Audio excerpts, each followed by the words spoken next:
March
27, 2024.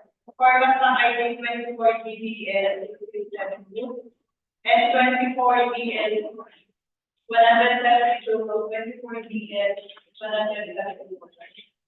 Reservoir na dito ang member, Engineer Ruben Extero, Bank Chairperson, Engineer Yolanda F. Morgado, Bank Vice Chairperson, Engineer Efren Angara, and Engineer Paul C. Arena, Regular Bank Member, Engineer Lucina L. Mancardo, and Engineer Construction Manager, and Mr. Noel A. Morgado, and Engineer Support Society. Head of PWH, Engineer Brian PoblacioN, member of our Peace Daily Post Cargo, and Engineer Danny Robert Capricorn.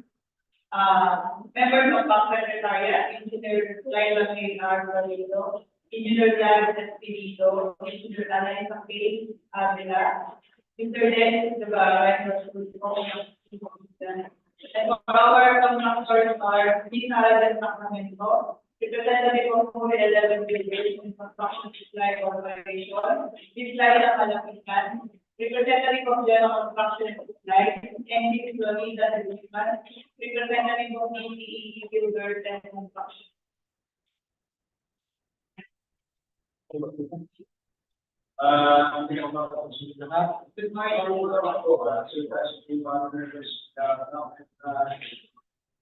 Representative of Suppliers, present po sa sila. Today, we are going to conduct a PREBID contest for recommendation goods under 24GDM 0007. This is for the procurement of BRGY, engineering survey equipment, accessories for construction survey. And then after that, we will proceed to the PREBID conference for the recreation of farmers buildings, national buildings under the PREBID structure under 24GL 0172 to 24GL 0174. Email po tayong forum today with the members of the top president. So for the details po, running the debate to be discussed at meeting na ito at po-finance in Good morning po. For this day, March 27. So, PREBID conference po tayo. So, check po tayo dun sa ating first contract ID. This is goods. Contract ID 24GDL 0007, Procurement of Global Navigation Satellite System, GNSS RTK, Engineering Survey Equipment with Accessories for Pre-Construction Survey. So, ang description ko ay Global Navigation Satellite System, GNSS, RTK, Engineering Survey Equipment. Certified DEO, approval for the contract of 3,300,000 pesos, duration of 30 calendar days, and cost of bidding document of 5,000 pesos. So, since po tayo ng sa ating categories or detail sheet. So, for the purpose of the or similar projects, Global Navigation System, GNSS, RTK, Engineering Survey and Equipment, then completed within 5 years prior to the deadline for the submission of receipt of bid. So yung mga similar na contracts are for the supplier po. So na-record natin at least may experience po na 5 years. Then subcontracting is not allowed. The prices of the goods shall be quoted DDP, DPWH Quezon for District Engineer Office, Gumaang, Quezon. The bid security shall be in the form of the bid security declaration or any of the following form. So yung nakalagay po sa ating bidding documents, doon sa lahat po ng bid security natin, ang prescribe po natin on the record natin form is in the form of the bid security declaration. So bids must be valid for 120 calendar days upon the opening of the bids. Each bidder shall submit one original and full copies for technical and financial components of each bid sealed in one envelope. The ABC is 3,300,000 pesos. No other licenses and permits required, and additional contracts documents required. So yung ating pong requirements nasa BOQ. So for the below quantities, OE020, Global Navigation Satellite System, Real-Time Kinematic, GNSS, RTK, Engineering Survey, Equipment with Accessories. So 2 sets po yung requirements natin.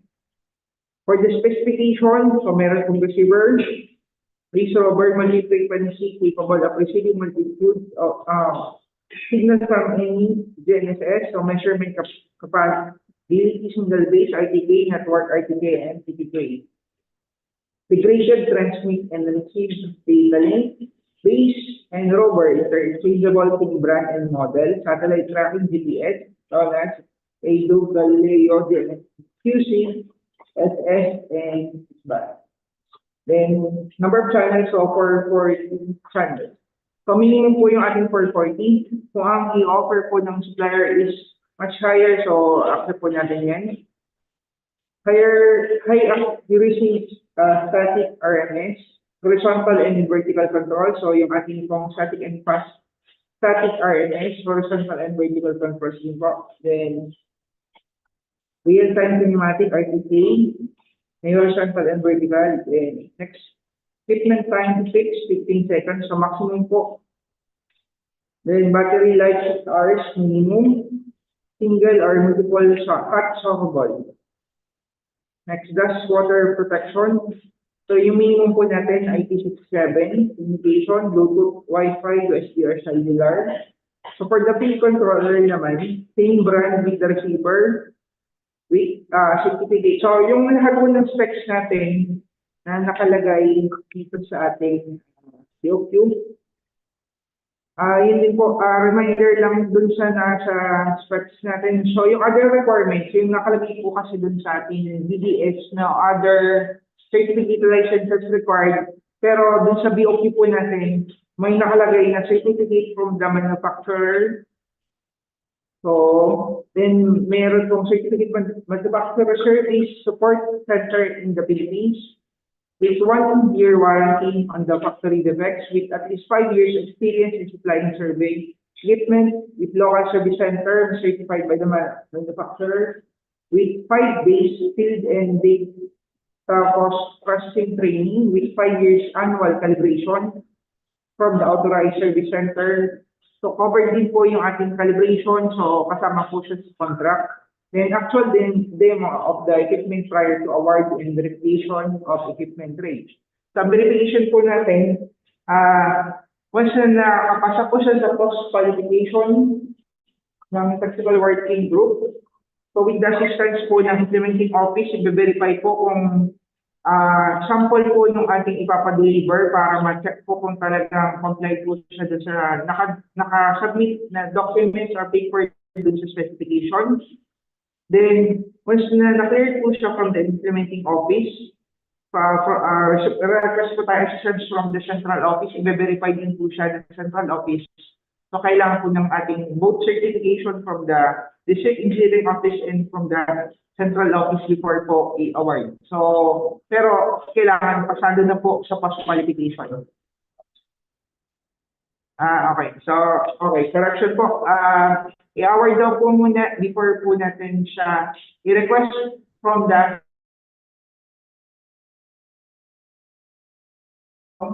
pasado yung ating equipment based dun sa ating post na specification. Okay.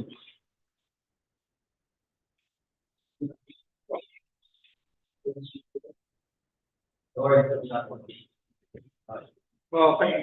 So, kailangan makapasa sa POSQA, then ma-issuehan ng certification ng District Engineer Office at ma-award.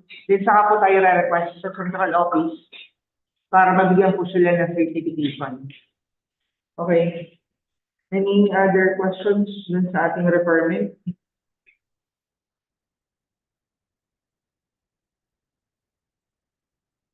Next, for the LGBT and technical component, ay hindi pala, reminder from the previous experience po, from sa technical documents po and financial documents na na-observe namin, medyo nagkakaroon na po sila ng discrepancy dun sa attached brochure. So, dun kasi pareho po yung mga bidders na siguro hindi na check talaga kung kompleto yung na-attach nila. Kaya, yung previous bid po natin ang contract ID for the RTK, pareho po na process qualified kasi pareho po incomplete yung brochure din po attached dun sa kanilang mga documents. So, aside dun sa device natin RTK, lahat sa accessories, pati yung post processing na laptop, kailangan may attach din po tayo na brochure. So, yun po yung naging observation findings namin previously. So, for the technical and eligibility documents, so required natin, DILG certification, Class A document, DTI, check or CDA, valid marriage permit, statement of ongoing contracts, and for government and private. So ongoing and completed, then audited financial statement received by BIR, computation of NFCC, then tax clearance. Then for the kailangan po na Class B document, so joint venture agreement. Then for the technical requirement, so yung form po natin ng bid security is in the form of the bid security declaration, statement of SLCC, technical specification proposal, production or delivery schedule, manpower requirement if applicable, after sales service parts if applicable, and user statement. So, ang process po natin is pass or fail criterion lang. Any missing document in the above mentioned checklist is ground outright rejection of the bid. Then for the financial document, bid form which includes bid prices, bill of quantities which includes unit bid price and total bid price per item, and repairing and maintenance cost if applicable. So, yun din po, take note, so kasama po yung ating calibration within 5 years duration, dun sa ating recurring and maintenance costs if applicable. Any missing document in the above mentioned checklist is ground outright the rejection of the bill. So, non-compliant or compliant lang po tayo.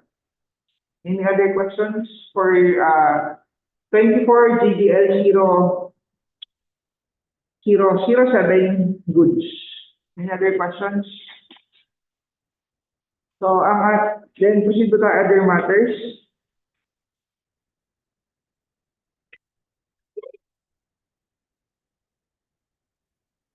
So, all authorized documents should be attached with documentary stamps. Any missing document is ground outright the rejection of bid due to a specified form and paper size for the bidding documents.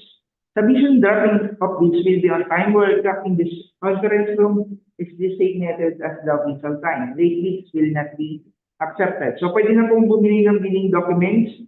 So, iwasan po natin bumili ng bidding documents sa mismong araw ng bid para iwasan po natin na mali tayo pag-draft.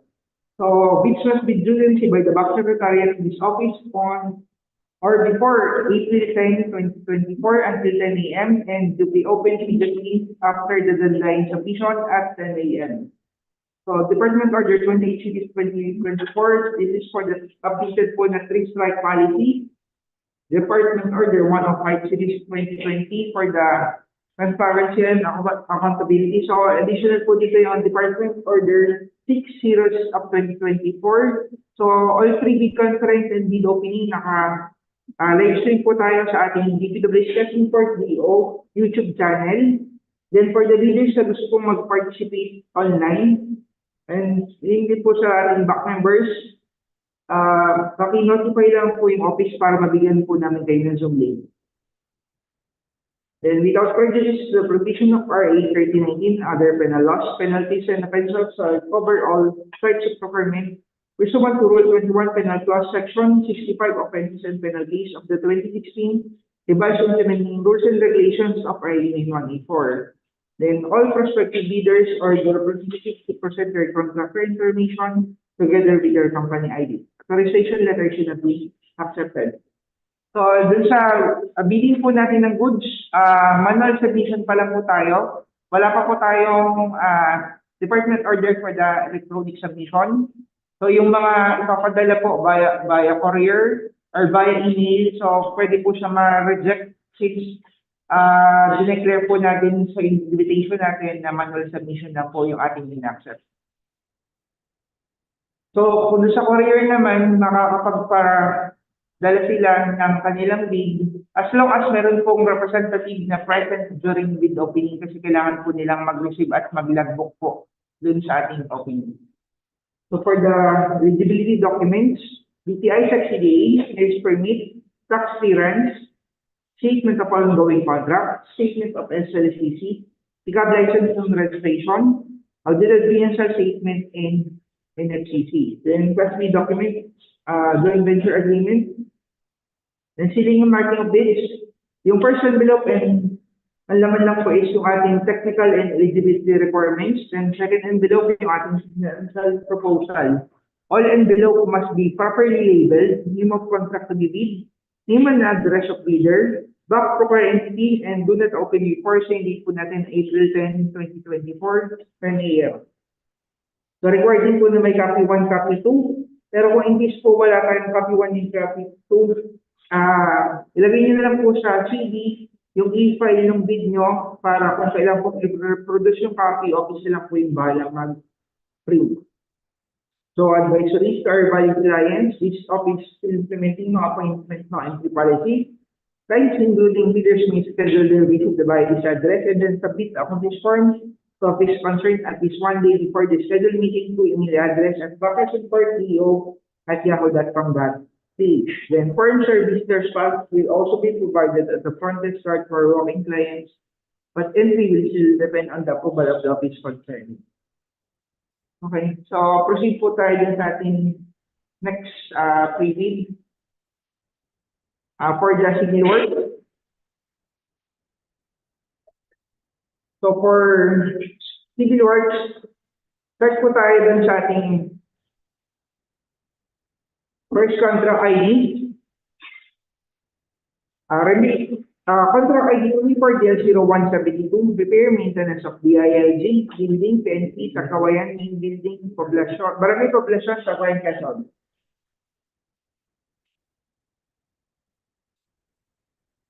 So, scope of work, repair maintenance of building, number building 1. Approved budget for the contract of 1,500,000 pesos. Source of fund 011010101, regular agency fund, general fund, new general appropriations, specific budgets of national agencies, duration of 90 calendar days, size range small b, license category CND, and cost of billing document of 5,000 pesos.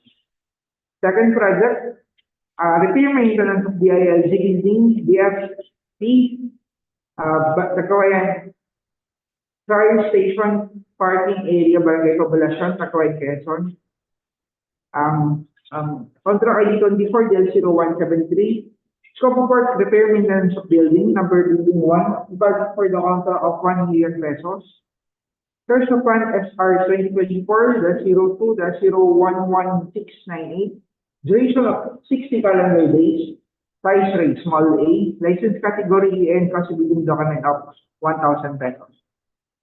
Then, last project po natin for civil works, contract ID 24-0174, repair maintenance of drainage structure along LOPEZ-CATANAUAN Road, kilometer 2, 30+873, Barangay San Francisco B, Lopez, Quezon. Scope of work, repair maintenance of drainage structures. Length of 12 linear meters, approval pesos. Source of fund, SR 2024-02-011-819, duration of 150 calendar days, site range, small means, license category C and the trust being document of 5,000 pesos. Then for the category support, so para po dun sa dalawang contract ID natin, 24-01 172 and 173. So pareho pong repair ng building. So pareho lang po yung ating categories required. Major category of work required is buildings repair. Then for the other similar category support, building retrofitting high-rise, building retrofitting low-rise, building construction.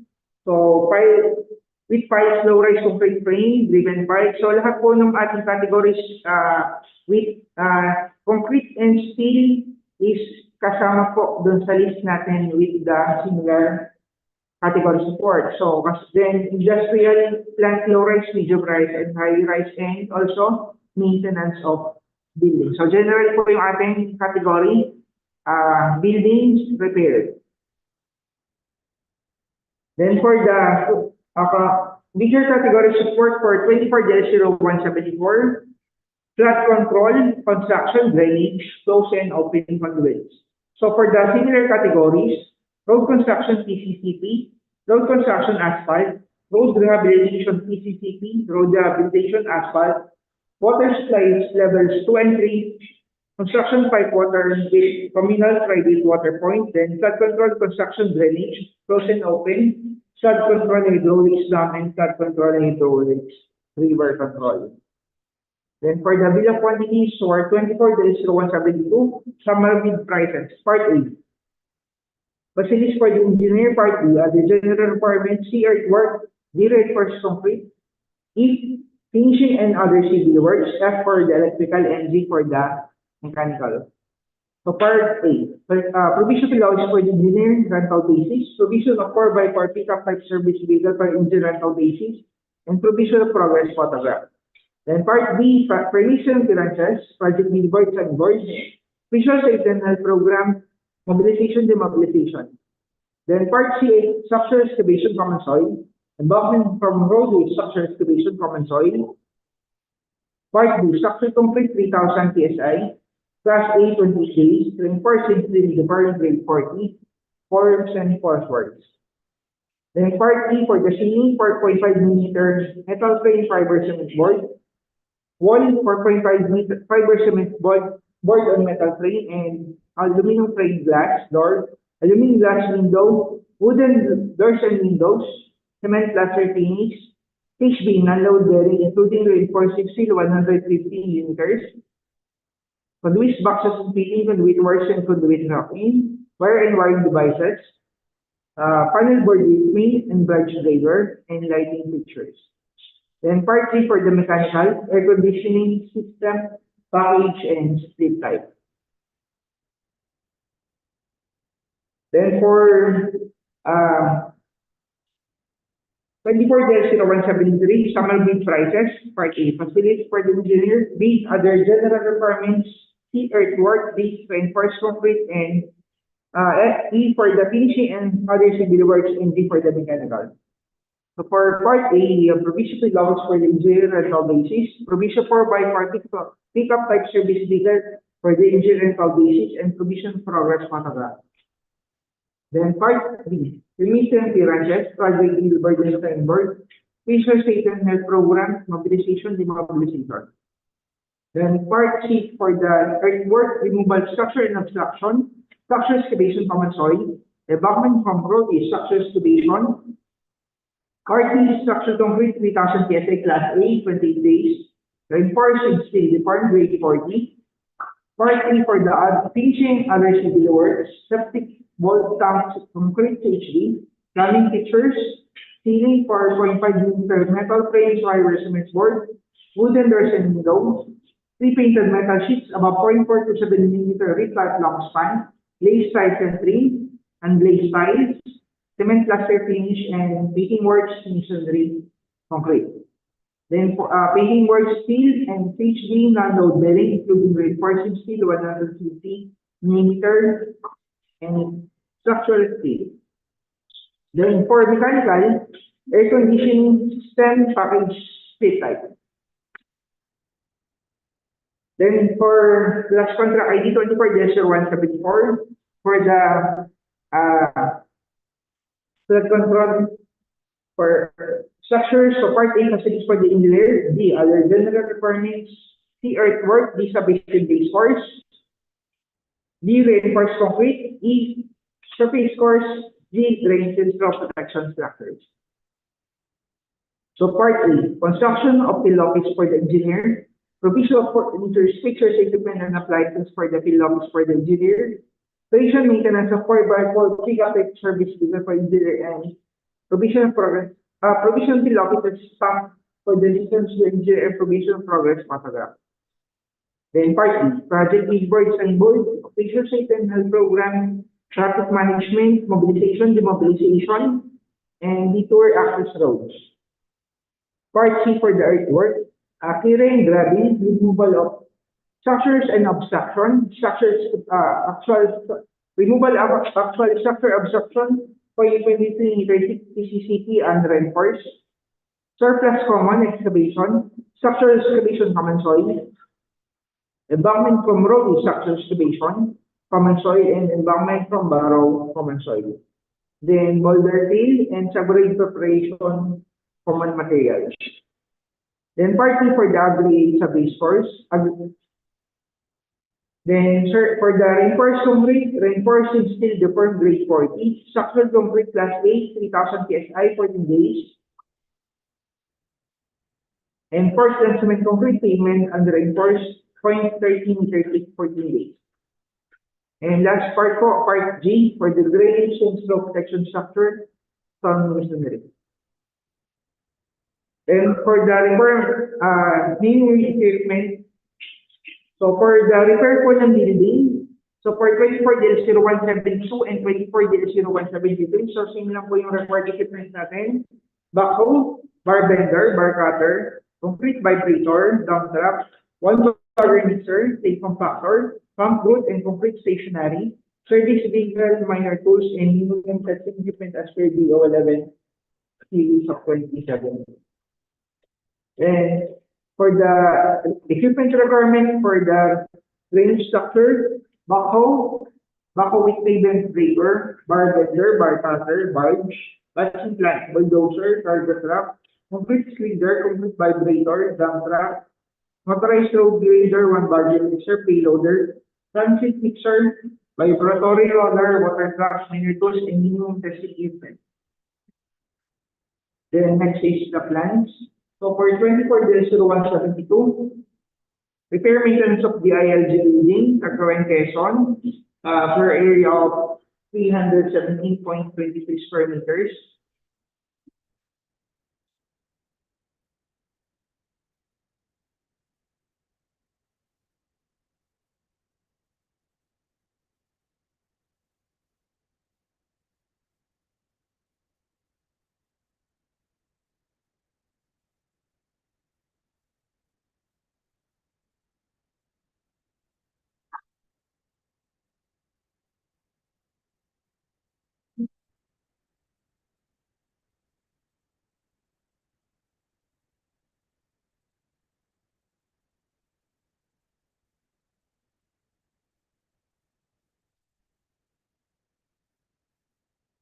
And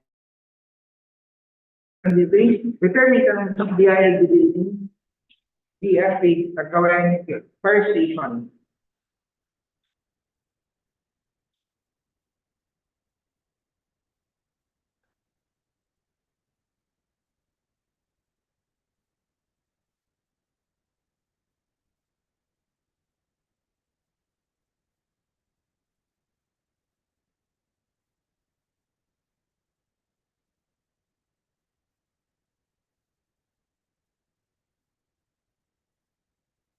And then last 24-0174, repair maintenance of drainage structures along LOPEZ-CATANAUAN Road.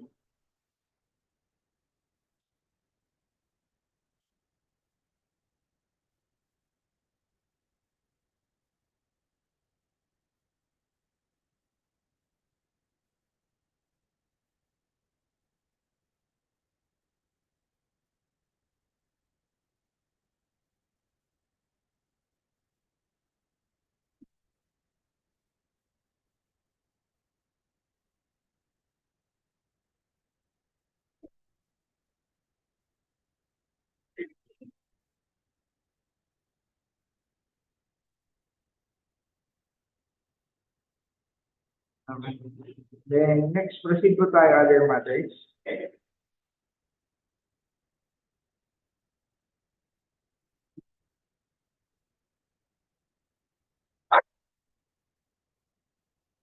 So for civil works, all authorized documents should be attached with documentary stamp.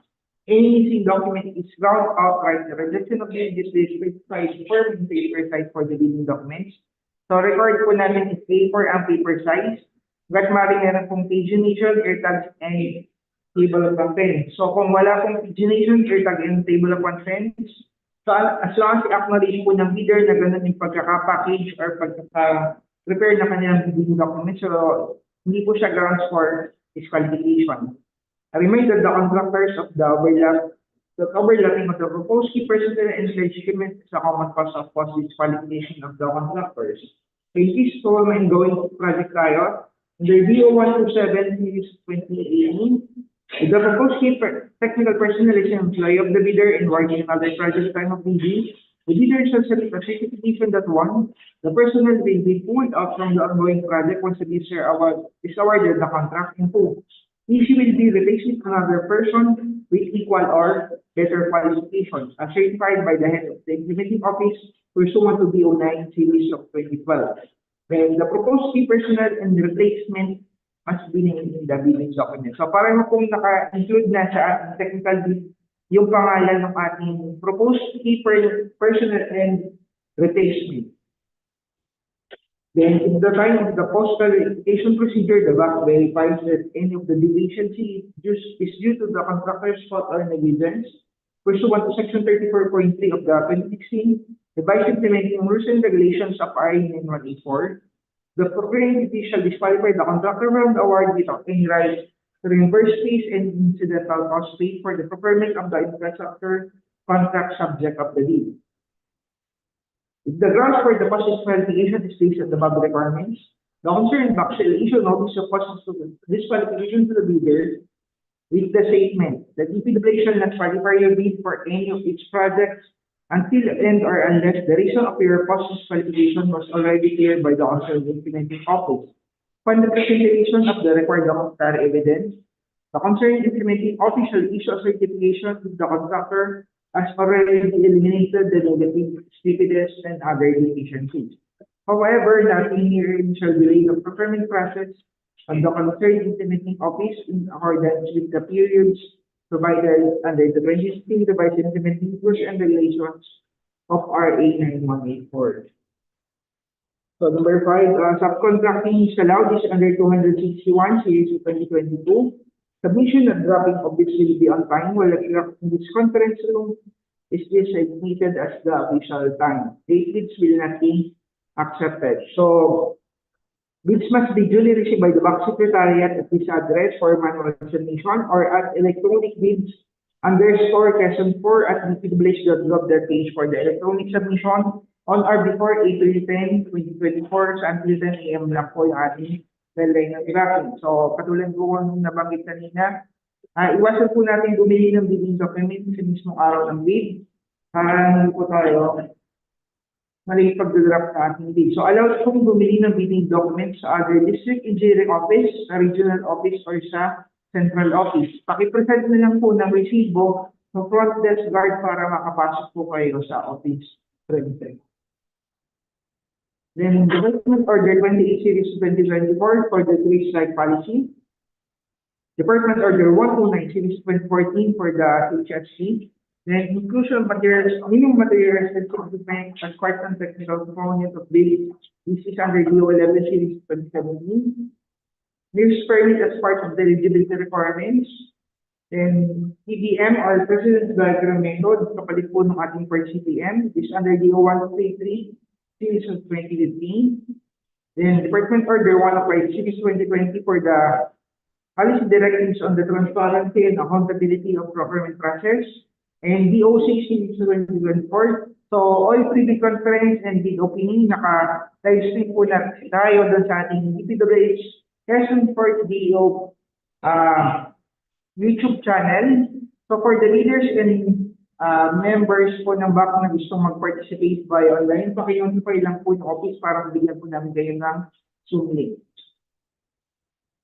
Next, Department Order 87 Series 2020 for the electronic submission and receipt of bids. So, yung electronic submission, so sa civil works lang po applicable. So, yung kanina po sa goods, so hindi po siya applicable sa goods.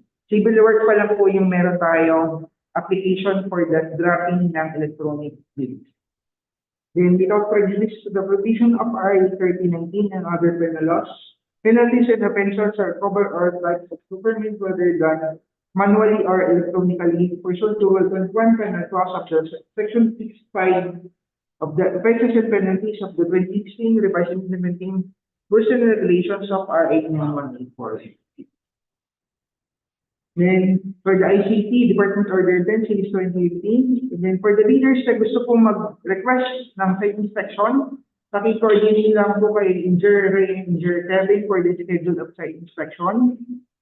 All prospective bidders are representative to present their contractor information together with their company ID. Authorization letter should not be accepted. Ulitin po natin yung requirements. DTI, SEC, CDA, news permit, tax clearance, statement of ongoing contract, statement of SLCC, guidelines and registration, audit and financial statement, and SCC. So, in this po, kailangan yung ating Class B or yung joint venture agreement. Then, for the sealing and marking of bids, person below ang laman ng ay ating technical and eligibility documents and below for the financial proposal. All envelopes must be properly labeled, name of contract bid, name and address of bidder, back to parent entity and do not open for. So, yung date po, April 10, 2024, so 10 a.m. lang ang ating deadline ng draft. Then for the sealing and marking ng bids sa manual submission po natin, required po na may copy 1 and copy 2. Pero kung wala pang copy 1 and copy 2, allowed din po or accept din po natin na nakalagay sa CD or USB yung e-file kasama po nakasil dun sa original bid para kung kailangan po mag-reproduce ng copy, so office lang po yung bahala mag-print. That is for manual submission. And for electronic submission is under DO 7 Series 2020. All bids must be in PDF format and all folders must be password protected.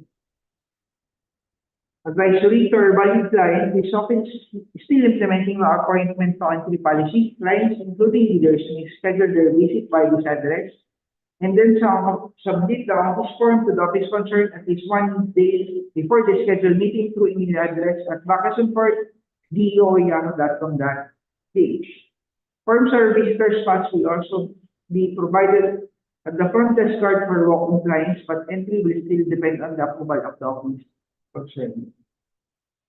The Department of Public Works and Highway Quezon District Engineering Office reserve the right to reject any or all bids, declare failure of bidding, or not award the contract at any time for contract award in accordance with Section 35 and 41 of the 2016 revised implementing rules and regulations of RA 9184, without thereby including any liability to the affected bidder or bidders.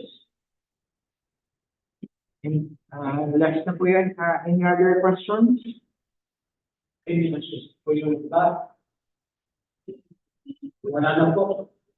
Dr. Edward, this is my friends at 10:42. Thank you po sa lahat.